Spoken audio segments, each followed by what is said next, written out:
찬송가 338장 하시겠습니다.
우리의 소망은 주님뿐입니다.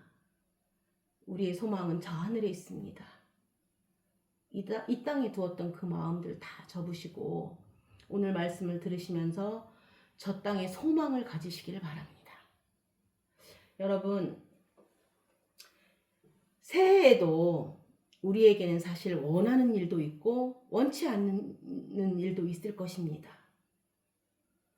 사람은 자기가 원하는 일만 있기를 바라는데 사실은 원치 않는 일들이 더 많이 일어납니다.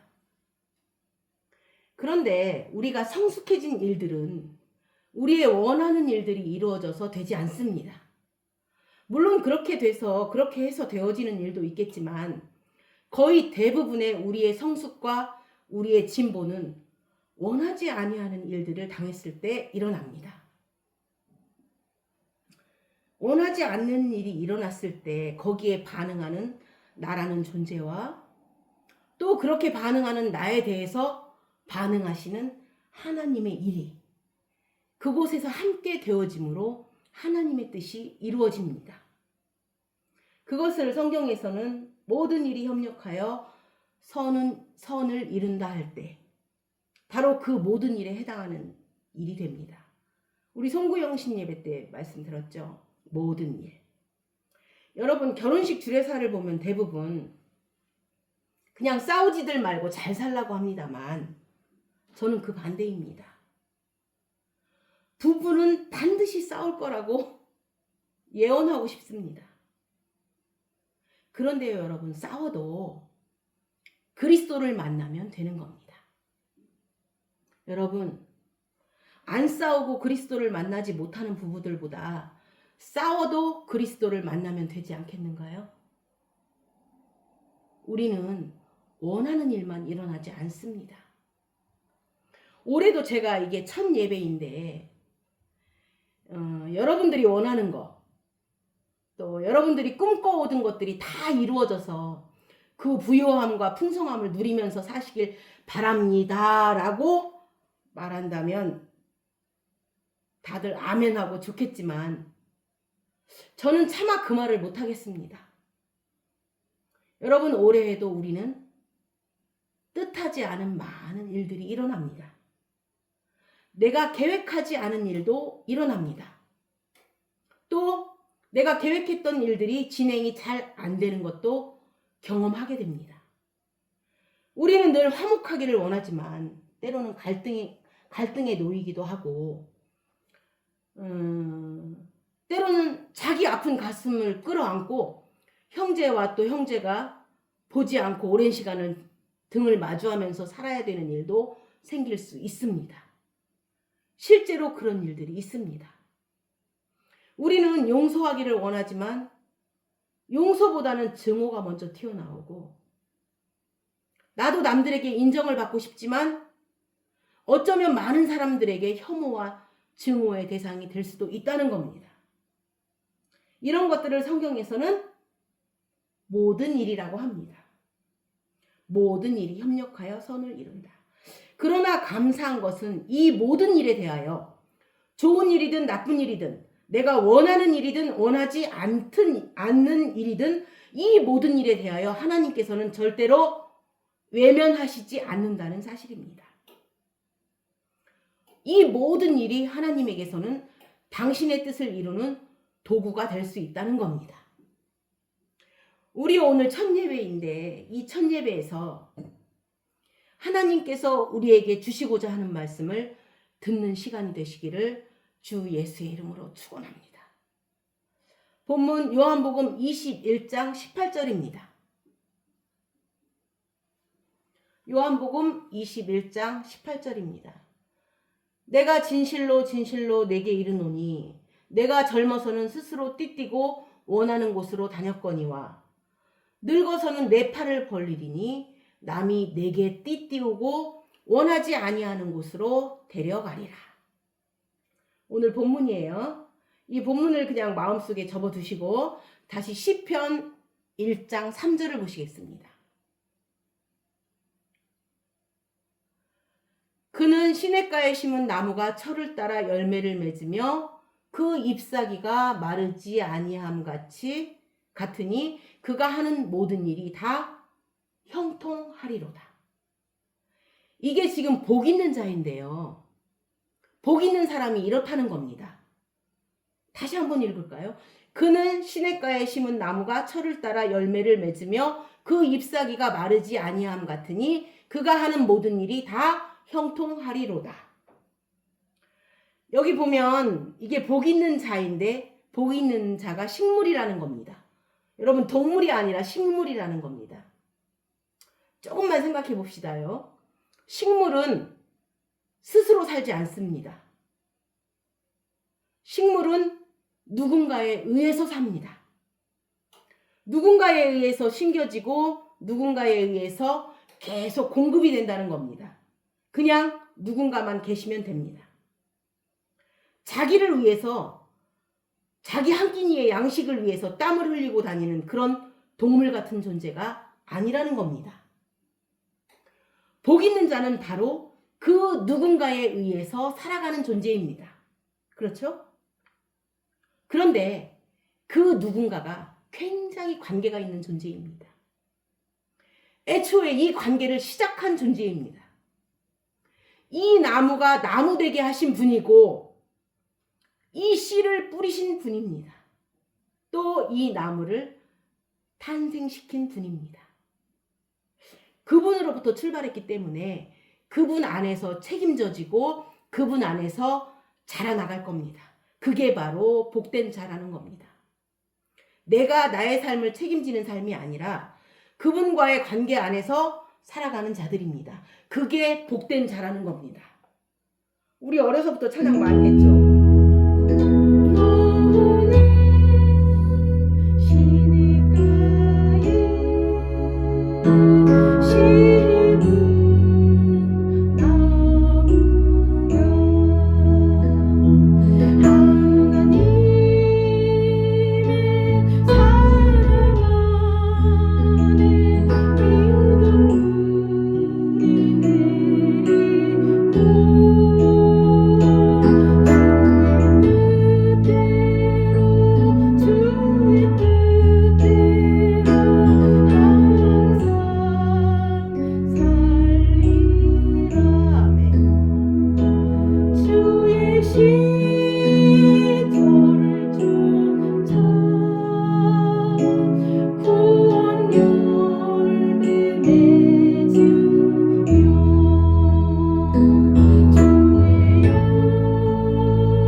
이 찬양을 불렀는데 말씀을 듣고 보니까 이 말씀이 맞고 이 찬양이 맞는 것 같죠. 이게 복된 자라는 겁니다. 그런데 그럼에도 불구하고 우리는 자꾸 제가 자기 스스로 무엇을 하겠다고 복달 막 안달 난리를 칩니다. 우리 본문 말씀처럼 우리가 젊어서는 대부분 스스로 자기가 살아갑니다. 우리 옛말에 하늘은 스스로 돕는 자를 돕는다고 하는데 들어보셨죠? 그런데 여러분, 성경에서는 하늘은 스스로 돕는 자를 돕지 않습니다. 하늘은 하늘에 기대어 사는 사람을 도와줍니다. 하늘은 하늘의 모든 것을 의지하는 그 사람에게 사랑과 긍휼을 베풀어 주십니다. 하늘은 하늘밖에 외칠 수 없는 사람을 불쌍히 여깁니다. 하늘 외에는 살아갈 방도가 없는 사람을 주목하십니다. 하늘 외에는 부를 이름이 없는 자를 감싸주십니다. 그런데 우리가 젊어서는 스스로 살았습니다. 그런데 그 스스로 살던 삶이 어느덧 절망에 부딪히곤 합니다. 여러분, 젊어서는 뛰어다니시던 분들이 점점 움직일 수 없는 몸이 되고 자기 스스로 무언가를 결정할 수도 없게 되고 또 자기가 원하는 곳으로 이리저리 다닐 수 없는 그런 상태가 됩니다.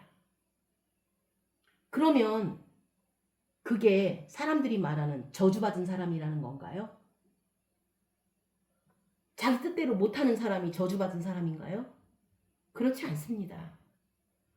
스스로 할 때는 자기 혼자만의 영역 안에서 몸부림쳐야 되지만 그래도 그런 자들에게는 하늘이 만나게 해주는 사람들이 있습니다. 우리가 그 손길들을 하나님의 손길이라고 합니다. 늘 하는 말이지만 강도 맞아 겁안 죽게 된 자, 그는 꼼짝달싹 할 수 없습니다. 그런데 그는 강도에 맞아 겁안 죽게 된 일로 인해서 이웃을 내 몸과 같이 사랑하는 그분을 만나게 됩니다. 바로 그분, 예수 그리스도. 그러니까 내가 그런 자리에서 그 역할을 담당하는 것이 최선이 아니라 그 역할을 하시는 그분을 만나는 것이 최선입니다. 우리가 그분을 만나게 되는 것이 복된 자의 삶입니다. 그냥 그 자리, 하나님이 심겨 놓은 곳, 그 내 자리에 그냥 있으면 되는 겁니다. 저도 전에는 우리가 어떤 틀을 막 만들어 놓고 이렇게 해야 된다, 저렇게 해야 된다, 이게 맞다, 틀리다, 틀을 딱 만들어 놓고는 우리 삶이 처음엔 약하게 출발했지만 그 어떠한 틀로 잘 갖추어져야 된다는 생각을 했었습니다. 그런데요, 지금은 제 생각이 달라졌습니다.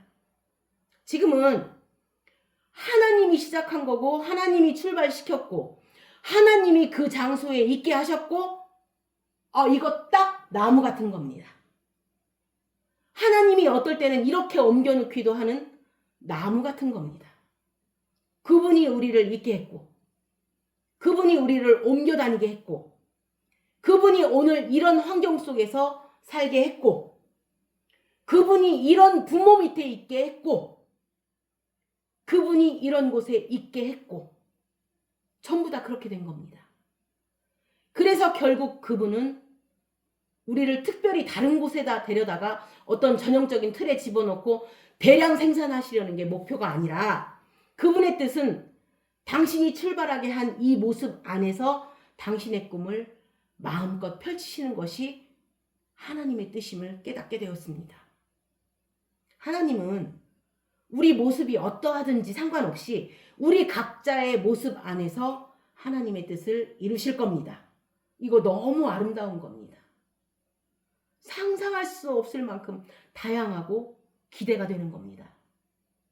이제는 누구 하나 너는 이 사람보다 훌륭하다, 너는 이 사람보다 옳다, 너는 이 사람보다 더 괜찮다, 이런 말을 할 수가 없습니다. 왜냐하면 전부 다 하나님의 뜻이 이루어질 그릇들일 뿐입니다. 여러분, 그대로 계시면 되는 겁니다. 그분과의 관계가 중요한 겁니다. 제발 그대로 자기 자리에 계시면 되는 겁니다. 우리는 노바디입니다. 우린 그릇입니다. 우리의 가치는 그릇의 가치가 아닙니다. 그 안에 담겨있는 것의 가치가 진짜 가치입니다. 그릇을 가지고 우리의 가치를 따지지 않습니다. 여러분, 보자기에 무엇을 싸면 그 보자기 가지고 얘기하지 않습니다. 보자기에 들어있는 것이 무엇이냐를 얘기하듯이 우리는 전부 그릇으로 부르심을 입었습니다. 우리는 전부 각자 그릇으로. 그래서 하나님께서 이런 모양의 그릇, 저런 모양의 그릇을 출현시킨 것입니다.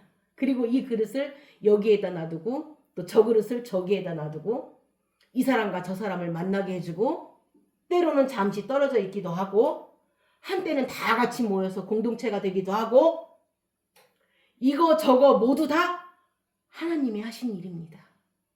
우리는 하나님이 심겨놓은 그 자리에 있으면 되는 겁니다. 하나님이 우리를 떠나시지 아니하시고 하나님이 함께 하시는 한 하나님의 뜻은 이루어지실 겁니다. 절대로 그릇에게 책임을 묻지 않으십니다. 하나님은 그릇에게 너는 왜 그 모양이냐를 얘기하지 않으십니다. 그 그릇 안에 무엇이 담겨져 있느냐가 우리의 관건입니다. 우리는 그분의 가치 때문에 살아갈 수가 있는 겁니다. 내 안에 담겨지시는 그분 때문에 살아가는 겁니다. 그분이 우리를 나무처럼 심어서 우리를 그렇게 책임지실 거라는 겁니다. 전에는 네가 스스로 한 끼의 양식을 위해서 그렇게 땀을 흘리고 돌아다니고 지치고 무거운 짐을 지느라고 고생했지만 이제는 농부인 아버지의 손에서 키워질 것이다 라는 겁니다. 전에는 네가 스스로 다녔지만 이제는 남이 데리고 다닌다고 하는데 그 남이 바로 다름 아닌 나의 진짜 주인이시고 나의 생명 한가운데서 나에게 영원토록 계실 그분이 되었을 때 그게 진짜 복된 자라는 겁니다. 그러면 여러분 그게 왜 복된 자라는 건가요? 우리 마가복음 11장 23절을 보시겠습니다. 내가 진실로 너희에게 이르노니 누구든지 이 산더러 들리어 바다에 던져지라 하며 그 말하는 것이 이루어질 줄 믿고 마음에 의심하지 아니하면 그대로 되리라. 지금 이 말씀 예수님이 말씀하신 겁니다. 말씀이 있으면 어떤 일이 일어나는가요? 여러분, 내가 살아있으면 그 산은 계속 있습니다. 내가 있으면 산은 계속 있는 겁니다. 산이 들려지는 유일한 방도는 그 산 앞에서 산에 대하여 내가 죽는 겁니다. 내가 살아있으면 산은 있습니다. 내가 죽으면 산도 사라집니다. 잘 생각해 보세요. 결국 하나님께서 우리 일생 동안 나라는 자아를 다루시고 나를 부서뜨리는 겁니다. 내가 죽는 곳에 말씀이 살아납니다. 하나님의 뜻이 성취가 됩니다. 결국은 자아입니다. 우리의 최대 적은 자기 자신입니다. 나의 최대의 적은 나입니다. 여러분 어떤 사람이 크게 상처를 입는 사람이 있습니다. 근데 그 상처를 입었다고 하면 그 당시에는 굉장히 아픈데 진지하게 생각해 보면 상처 입는 사람이 문제입니다. 결국은 그 궁극적인 문제는 자기 자신입니다. 상처 입는 것도 자기입니다. 그런데 그 자아가 사라질 때, 그 상처 입는 그 자아가 죽을 때, 아니면 그 상처 입는 그 자신으로부터 해방될 때 그는 타인의 어떠함이나 환경의 어떠함에 의해서 좌지우지 되지 않습니다. 이걸 성경에서 자유라고 하는 겁니다. 진리가 오면 벌써 나를 죽이는 일이 생깁니다. 내가 부서집니다. 내가 다루심을 믿고 나라는 자아가 사라집니다. 결국 눈앞에 있던 산은 내가 만들어냈던 산입니다. 그 적은 그게 적이 아니라 내가 만든 적입니다. 그 상처를 내가 스스로 입었던 겁니다. 바로 자기 자신입니다. 상처받기 원하지 않는 자아. 상처 안 받기를 원하는 자아. 아니 어쩌면 많은 사람으로부터 존중받기를 원하는 자아. 그 자아가 죽을 때 똑같은 일에 대해서 우리는 상처로부터도 자유할 수가 있습니다. 결국 최대의 적은 자기입니다.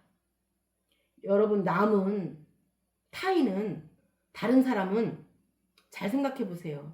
나쁘지도 않고 좋지도 않습니다. 가까우면 또 가까워서 싫고 멀면 멀어서 싫습니다. 저 사람은 침착한 건 좋은데 냉정하고 저 사람은 급해서 싫은데 따뜻합니다. 이건 사람이 그렇다는 겁니다. 뭐 특별히 좋고 나쁘지 않습니다. 특별히 악하지도 않습니다. 다 자기입니다. 그런데 그 자기가 문제라는 걸 아시는 분이 하나님이십니다. 그래서 하나님은 일생을 통해서 나를 부수십니다. 나를 부수기 때문에 내 안에서 말씀이 다시 살아나는 겁니다. 내가 옛자로부터 죽기 때문에 말씀이 살아나는 자가 되는 겁니다. 그분이 나의 중심이 되어지고 그분의 뜻이 나를 채워주는 그릇이 됩니다. 그래서 결국은 내가 없어짐으로 말씀이 와서 내가 부서짐으로 내 앞에 있는 산은 저기로 던지어지는 겁니다. 아니, 할 일 없냐고요. 산이 산에 있어야지 왜 바다까지 가고 난리인가요? 네가 가라는 겁니다. 내가 떠나면 되는 겁니다. 늘 하는 말이지만 성경을 문자 그대로 언어만 얻으시면 안 됩니다. 뜻을 얻으셔야지. 다시 본문을 봅니다. 지금 본문을 보면 스스로와 남, 지금 이 문제를 지금까지 다룬 겁니다. 젊어서는 원했는데 늙어서는 원치 아니하는 곳입니다. 젊어서는 원했는데 늙어서는 원치 아니하는 곳. 우리 로마서 5장 3절 4절을 보시겠습니다. 다만 이뿐 아니라 우리가 환난 중에도 즐거워하나니 이는 환난은 인내를, 인내는 연단을, 연단은 소망을 이루는 줄 알미로다. 본문에 늙어서라는 것은 우리가 육체적으로 늙었다라는 것보다는 쉽게 말하면 그 늙는다는 말은 어느 순간에 꺾이는 겁니다. 우리 자아가 어느 순간에 꺾이는 걸 말합니다. 그런데 그 경계가 뭐냐? 자기가 사는 삶은 젊은 자의 삶인데 어느 순간에 딱 꺾이면 내 안에 그리스도가 사는 삶입니다. 베드로가 그렇게 달라진 겁니다. 베드로가 자기가 스스로 살 때는 예수님을 열정적으로 따랐습니다. 자기가 살았을 때는 예수님을 열심히 사랑했습니다. 예수님을 향해서 목숨을 버리겠다고 마음도 먹었습니다. 그런데 그래도 결국은 배신합니다. 나중에 베드로가 변한 그 이후에도 전과 동일하게 예수님을 사랑하고 동일하게 예수님을 위한 자기 헌신을 스스로 다짐합니다. 그런데 무엇이 달라졌느냐 하면 마지막에 도망가지 아니하고 예루살렘 광장에서 그들을 향해서 십자가를 외칠 수 있었던 것은 이제는 베드로가 산 것이 아니요 베드로 안에 그리스도가 산 겁니다. 지금 그런 얘기를 하고 있는 겁니다. 그러니까 늙어서는 뭐냐면 네가 살지 아니하고 그리스도가 사는 삶은 소망을 이룬다고 하는데 여러분 그럼 이 소망은 나의 소망이 아니라 하나님의 소망입니다. 자꾸 나의 소망을 이루려고 하지 마세요. 하나님의 소망이 이루어지는 겁니다. 그리고 하나님의 소망을 가진 자로 우리가 바뀌어가는 겁니다. 부모가 자녀를 낳을 때 자녀에 대한 소망이 있을 거 아닌가요? 예수님도 마찬가지입니다. 그 한 사람 한 사람에 대한 소망을 가지고 계십니다. 그런데 예수님의 그 소망을 가리우는 게 무엇인가요? 정답? 자기의 소망입니다. 자기의 소망이 예수님의 그 소망하심을 방해하는 겁니다. 그래서 하나님의 복은 자기의 그 소망을 부서뜨리는 겁니다. 나의 소망을 부서뜨리는 겁니다. 당시에는 우리가 환난이니까 아프다고 하고 고통이라고 합니다. 근데 이 고통의 계절이 지나고 나면 하나님의 선한 소망이 꽃을 피우게 되는 겁니다. 저도요, 저의 소망이 꺾인 결과로 이 자리에서 하나님의 복음을 전하는 하나님의 소망을 이루고 있습니다. 이렇게 되어지기까지는 그 모든 과정을 거친 겁니다. 무엇인가에 절망을 했기 때문에 이 자리에 있는 겁니다. 무엇인가 부서졌기 때문에 이 자리에 있는 겁니다. 무엇인가 찢어지고 아팠기 때문에 이 자리에 있는 겁니다. 볼까요? 빌립보서 2장 13절입니다. 너희 안에서 행하시는 이는 하나님이시니 자기의 기쁘신 뜻을 위하여 너희에게 소원을 두고 행하게 하시나니. 소원을 두고 행하게 하신다. 지금 이 빌립보서 2장 13절은 아까 말한 환난은 인내를 낳고 인내는 연단을 낳고 연단은 소망을 이룬 줄 알미로다의 그 과정을 다 거친 자입니다. 이미 다 거친 자들입니다. 그 다음부터는 그 과정을 거친 다음부터는 하나님의 소망이 내 안에서 깊은 소원이 되는 겁니다. 하나님의 소망입니다. 그런데 이상합니다. 내가 스스로 살 때는 보이는 걸 향해서 오는 겁니다. 그렇죠? 그런데 하나님의 소망은 진리이기 때문에 여러분 보이지가 않습니다. 그리고 특히 당대에는 아무것도 나타나지 않습니다. 보이지가 않습니다. 우리가 세상 말로 불확실한 겁니다. 확실하지 않은 겁니다.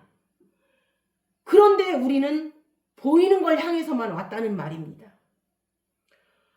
보이는 걸 보고 온 어떤 사람에게 환난이 주어지는 겁니다. 낙심케 하고 절망을 경험하게 합니다. 그래서 나중에는 어쩔 수 없이 보이지 않는 데다가 그물을 던집니다. 처음에는 아는데 보이는 데 던졌을 거 아닌가요? 그런데 그러던 그가 예수라는 청년이 나타나서 깊은 데 던져라 하니까 그물을 거기다 내립니다. 이 사람이 깊은 데다가 던질 수 있었습니다. 깊은 데라는 건 알 수 없다. 확실하지 않다.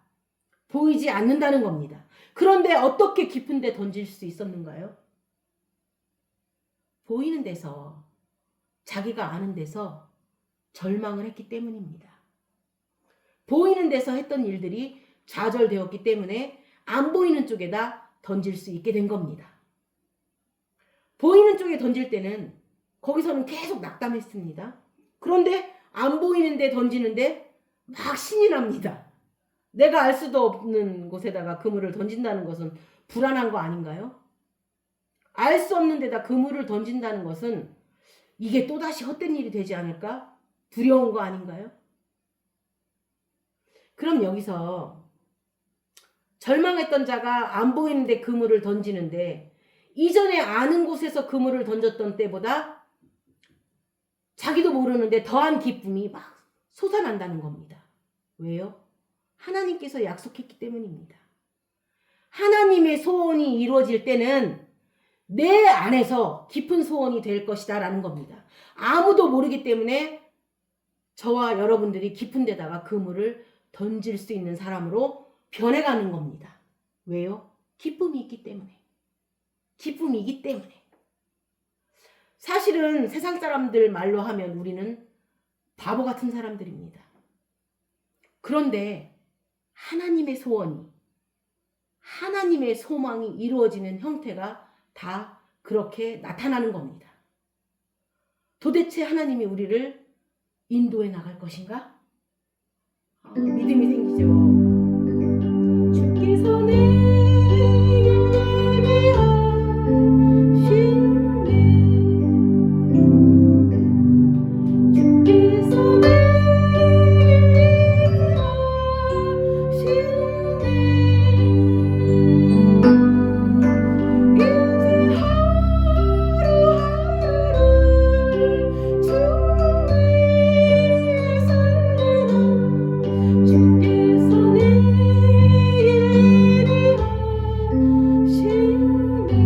이걸 믿는 자가 된 겁니다.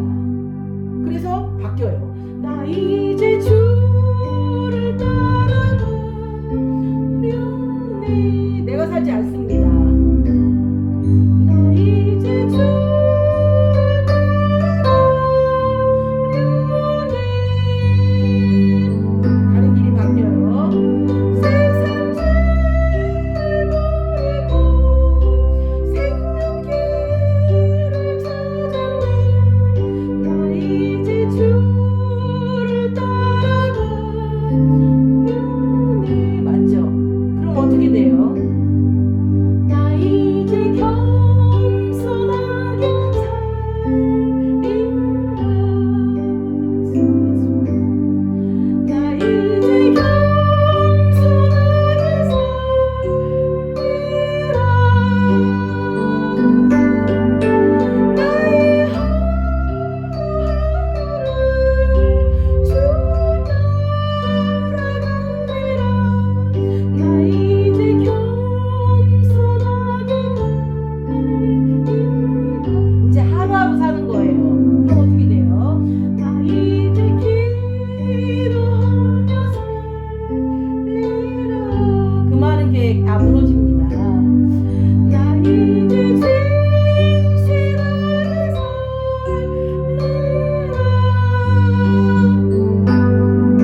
소망이 이루어진 사람, 하나님의 소원이 내 안에서 이루어지는 사람들의 고백이 되는 겁니다.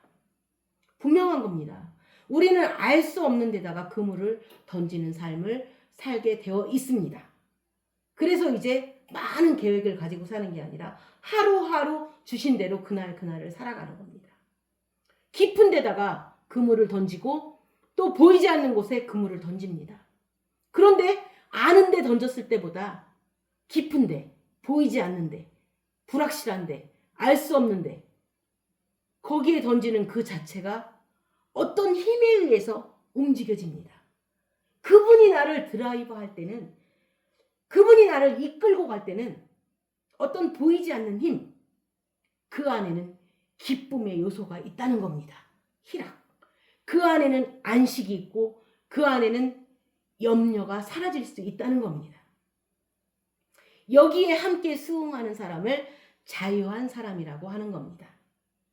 자기의 것이 사라지고 자기의 계획과 목적이 사라지고 자유한 영혼이 될 때 하나님의 뜻이 마음껏 그를 드라이브할 수가 있습니다. 이끌고 가실 수가 있다는 겁니다. 그런데 그 안에는 보이지 않는 힘이 작용한다는 겁니다. 여러분, 성경이 약속한 겁니다. 이거는 히브리서 11장 4절을 보시겠습니다. 믿음으로 아벨은 가인보다 더 나은 제사를 하나님께 드림으로 의로운 자라 하시는 증거를 얻었으니 하나님이 그 예물에 대하여 증언하심이라. 그가 죽었으나 그 믿음으로써 지금도 말하느니라. 여기서 아벨이 무엇을 드렸는가요? 예물에 대해서 증언하신다는데 일단은 양의 첫 새끼와 기름을 드렸습니다. 지금 이 히브리서 11장에서는 그 이야기를 하는 건가요? 더 나은 제사? 아까 양의 첫 새끼와 기름, 이건 그리스도입니다. 그리스도이지만 더 나은 제사라고 했습니다. 여러분, 그리스도라는 제물의 자리에 누가 들어가는가요? 자신이 들어가는 겁니다. 자신이 제물이 되는 겁니다. 여러분요, 우리는요, 제물 되기를 원하지 않습니다. 우리는 제물을 드리기를 원하는데 제물이 되기를 원하시는 분은 하나님이십니다. 왜냐하면 제물은 죽는 겁니다. 우리가 제물이 되어서 죽는 그 죽음은 완전한 죽음이 아니라 그 존재로서 죽는 겁니다. 아벨이 죽는다는 것은 그냥 아벨로서 죽는 겁니다. 아벨로서 죽는 그곳이 그리스도이신 말씀이 살아나는 지점이 되는 겁니다. 그러니까 하나님은 당신이 더 나은 예물이 되기를 원합니다. 우리로 제물을 드리기보다는 바로 그 제물의 자리에 내가 있기를 원하십니다. 여러분, 내가 원하는 것과 하나님이 원하는 게 이렇게 다릅니다. 하나님은 우리를 더 나은 제사를 드리는 자가 되기를 원하고 바로 그 예물이 되기를 원합니다. 그 예물이 되었을 때, 그 제물이 당사자인 내가 되었을 때 나는 먼저 사람으로서 죽고 말씀으로 살아나는 나중 사람이 되는 겁니다. 거듭나는 겁니다. 결국은 궁극적으로 나를 위해서 하시는 겁니다. 하나님이 원하시는 모든 것은, 그분이 소망하시는 모든 것은 결국 내가 살아나는 일입니다. 그래서 옛사람으로 죽고 그곳에서 말씀으로 부활되는 자로 영생하기를 원하는 겁니다. 우리는 제물을 드리기를 원하지만 그분은 우리가 제물이 되기를 원하는 겁니다. 여러분, 맨날 제물 들고 간다고, 교회 간다고 제물 하는데 내가 제물이 되는 겁니다. 죽었지만 살아있는 겁니다. 저가 죽었으나 오히려 말하느니라. 맞죠? 죽었지만 살아있는 겁니다. 이제는 그가 죽음으로써 살아난 말씀이 사는 겁니다. 우리는 끊임없이 나는 죽고 내 안에서 말씀이 살아나는 이걸 믿음이라고 합니다. 내가 죽고 내가 제물이 되어지고 그래서 그리스도가 살아납니다. 결국 히브리서 11장 4절은 바로 더 나은 예물, 바로 자신이 그 자리에 놓이게 되는 겁니다.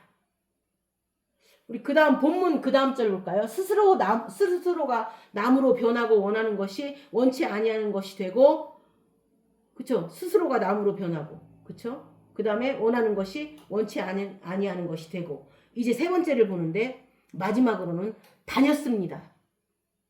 전에는 다녔고 이제는 데리고 간다입니다. 다르죠? 젊어서는 다녔고 이제는 데리고 간다입니다. 데리고 간다. 무슨 뜻일까요? 마태복음 16장 24절을 보시겠습니다. 이에 예수께서 제자들에게 이르시되 누구든지 나를 따라오려거든 자기를 부인하고 자기 십자가를 지고 나를 따를 것이니라. 여러분, 성경을 들을 때 우리의 의지의 문제로 가면 안 되는 겁니다. 불가능합니다. 성경은 우리의 의지에 요구하는 게 아닙니다. 약속을 하는 겁니다. 심지어 자기를 부인하고 했지만 이 말 자체는 우리 의지에 강요하는 것 같지만 사실은 그것이 이루어질 거라는 하나님의 언약을 주시는 겁니다. 아까 여러 가지 일들이 있었습니다. 환난이라든가 좌절이라든가 이런 것들을 통해서 끊임없이 우리는 자기 자신이 부서지고 자신을 계속 부인하는 삶을 살게 합니다. 여러분, 베드로가 깊은 곳에 그물을 던집니다. 그 순서를 아시는지 모르겠네요. 베드로가요, 처음에는 아는데 던지다가 그 다음에 깊은데 던지는데, 깊은데 던졌지만 그 와중에서도 예수님을 따라다니다가 배반합니다. 그래서 디베랴 바닷가로 갑니다. 그런데 이번에는 예수님께서 오셔서 오른편에 던지라고 합니다. 여러분, 이 사람이 계속 변해가는 겁니다. 아는 데서 깊은 데로, 잘 모르는 데로 던지는 겁니다. 그런데 모르는데 모르는데 던졌어요. 던지긴 던졌어요. 그런데 우리가 소위 말하는 신앙적 삶을 살았음에도 불구하고 아직 완성이 안 됩니다. 그래서 주님을 배신하죠. 그럼에도 불구하고 그래서 결국은 결정적인 순간에 주님을 떠납니다. 이미 깊은 곳에 던졌음에도 불구하고 베드로는 결정적인 순간에 주님을 떠난 겁니다. 그런데 더 중요한 건 그 떠난 베드로에게 주님이 또 찾아오십니다. 그리고 이번에는 깊은 데가 아니라 오른편에 던지라고 하십니다. 여러분, 이 사람이 깊은 데, 모르는 데 던질 수 있던 거는 많은 곳에서 낙심하고 절망했기 때문에 그리로 넘어온 겁니다. 그런데 여기서 절망하면 이번에는 어디다 던지냐면 오른편은 아닌 곳에 던지는 겁니다. 모르는데 깊은데 이런 데가 아니라 이번에는 오른편은 아닌 곳에다 던지는 겁니다. 그동안에는 절대로 그곳에서는 안 된다. 그 오른편이라는 곳은 여태까지 다른 데는 몰라도 거기는 아니었습니다. 그런데 아닌데 던질 수 있는 사람으로 변한 거는 총체적으로 많은 과정을 통해서 자기 자신이 부인되어졌기 때문입니다. 전에 내가 이걸 아니다 맞다라고 얘기했던 거, 그것이 자신이었고 그 자신이 부인되어질 때 이제는 아니라고 여겼던 것도 순종할 수 있게 됩니다. 이게 하나님께서 우리 인생에 찾아오셔서 하신 일입니다. 그리고 하실 일입니다. 여러분, 우리 새해 첫 주에 진리를 듣기 원하시나요? 하나님께서 내 인생을 어떻게 인도하실 것인가? 여러분, 그분은 이렇게 인도하실 겁니다. 아는 곳에서 우리를 끄집어내서 깊은 데로 데려갈 겁니다. 또 깊은 데서 우리를 끄집어내서 아니라고 여겼던 곳을 향해 그물을 던지게 만듭니다. 아니라고 얘기해야 할 것은 오른편이 아니라 자기 자신입니다. 우리가 부인해야 될 것은 배의 오른편이 아니라 자기 자신 하나뿐이라는 것을 알게 해줄 겁니다. 그래서 나를 부인할 때 그게 주님을 따라가는 겁니다. 찬양만 막 멋있게 나 이제 주님을 따라갑니다 막 따라가렵니다 하지 마시고요. 그 원리를 잘 아셔야 됩니다. 타인을 부인하고 환경을 부인하고 또 지식에 근거했던 우리의 삶이 총체적으로 자기 자신이 부인되어질 때 이제는 우리는 그분의 뜻이 나를 움직이는 자가 될 겁니다. 내 존재 자체를 완전히 부인하고 완전히 그분께 내어드리게 됩니다. 자기 자신이 완전히 부인되어질 때만이 하나님이 우리를 자유자재로 당신의 뜻대로 우리를 인도해 가십니다. 그분은 데려가시는 겁니다. 이런 일들이 일어날 때, 여러분들의 힘이 빠질 때, 그런 일이 생긴다면 새해 첫 설교 말씀이 여러분 안에서 실제가 되는 이야기가 되는 겁니다. 여러분, 삶 속에서 힘이 다 빠집니다. 자기 자신이 아니라고 이야기할 때가 가장 복된 순간입니다. 그게 가장 복된 순간이라는 걸 알 수 있기를 바랍니다. 출애굽기 3장 4절 5절입니다. 모세의 이야기입니다. 여호와께서 그가 보려고 돌이켜오는 것을 보신지라 하나님이 떨기나무 가운데서 그를 불러 이르시되 모세야 모세야 하시매 그가 이르되 내가 여기 있나이다.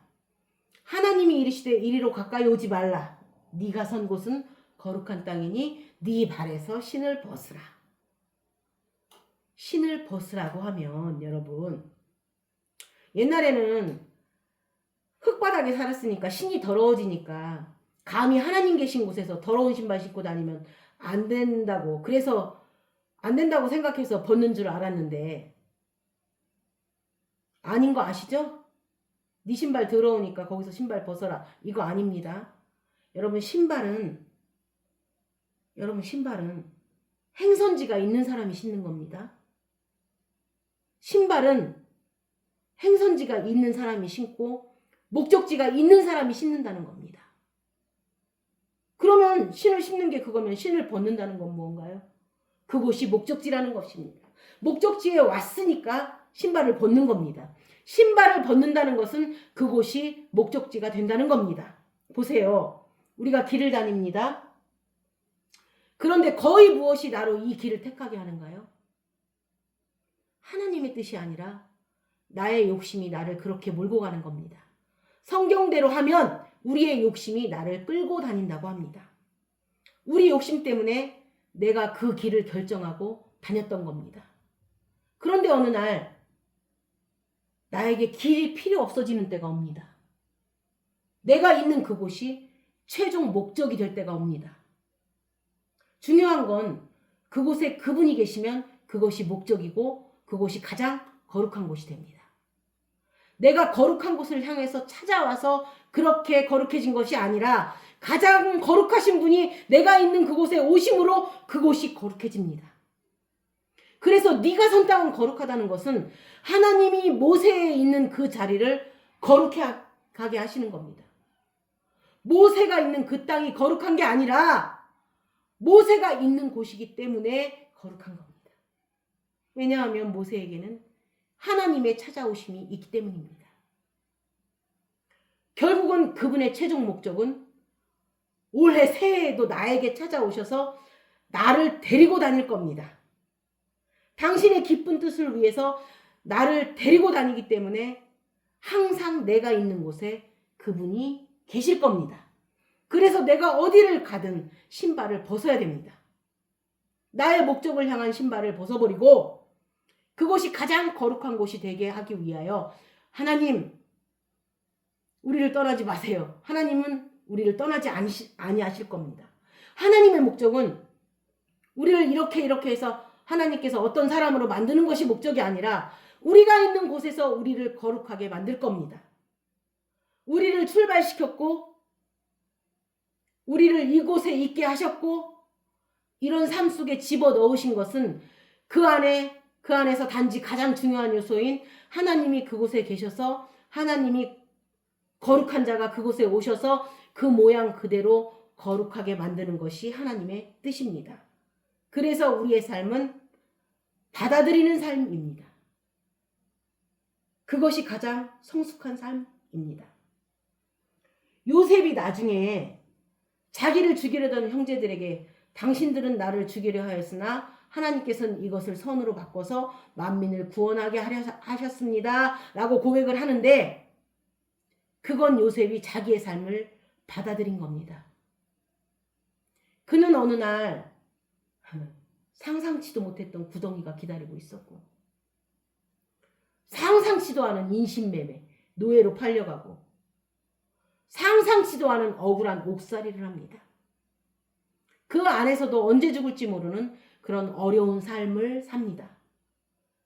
근데 그가 나중에 이런 하나님의 뜻을 이야기할 수 있었던 것은 끊임없이 받아들이면서 왔기 때문입니다. 그런데요, 또 왜 받아들였는지 아시나요? 요셉이 훌륭해서 받아들인 것 같으신가요? 정답은요, 받아들이는 방도 외에는 다른 방도가 없었기 때문입니다. 여러분, 요셉이 훌륭해서가 아닙니다. 우리는 이걸 받아들이지 않고 딴 거 할 수 있다면 누구나 딴 거 합니다. 그런데 완전히 막혀서 이걸 받아들이는 선택 말고는 없을 때 우리는 그것을 받아들이게 됩니다. 이 받아들이는 것은 나는 원치 않았지만 하나님의 놀라운 뜻이 척 순행되는 과정이었습니다. 그런데 그분은 하나님의 놀라운 뜻을 받아들이게 하기 위해서 다른 모든 방도를 완전히 차단시켜버립니다. 그는 감옥에 있을 수밖에 없었고, 그는 팔려갈 수밖에 없었고, 그는 노예 생활을 할 수밖에 없었습니다. 그리고 그는 구덩이에 있을 수밖에 없었습니다. 그는 형들을 향하여 대항할 수 없었고, 그는 죄수의 자리에 있을 수밖에 없었습니다. 그 어느 것 하나도 자기의 선택이라기보다는 하나님의 인도하심이었습니다. 우리가 인생을 살면서 때로는 이거 외에는 방도가 없을 때 그것은 하나님이 우리를 데려가신 일입니다. 하나님이 우리를 당신이 정하신 길로 데려가시는 그 사역의 한가운데 있다는 겁니다. 그렇게 하심으로 하나님은 가장 지혜로우신, 가장 선하신, 가장 사랑하시는 하나님의 뜻을 우리 안에서 성취할 수 있도록 우리를 끊임없이 하나님의 뜻을 받아들이는 자로 인도할 겁니다. 올해 한 해 우리는 우리가 사는 것이 아니요 그분이 사는 한 해가 될 겁니다. 우리는 내가 목적지를 향해서 가는 삶이 아니라 나도 잘 모르지만 하나님께서 나의 주인이 되어서 나를 데리고 가는 삶이 올 한 해 동안 펼쳐질 겁니다. 그가 복된 자입니다. 그가 시냇가에 심은 나무고, 그가 형통할 자고, 그가 하나님의 영광이 드러날 자이고, 그가 하나님의 뜻이 성취될 자입니다. 이러한 복 있는 자로 살아가는 한 해가 되시길 주님의 이름으로 축원합니다.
기도하시겠습니다.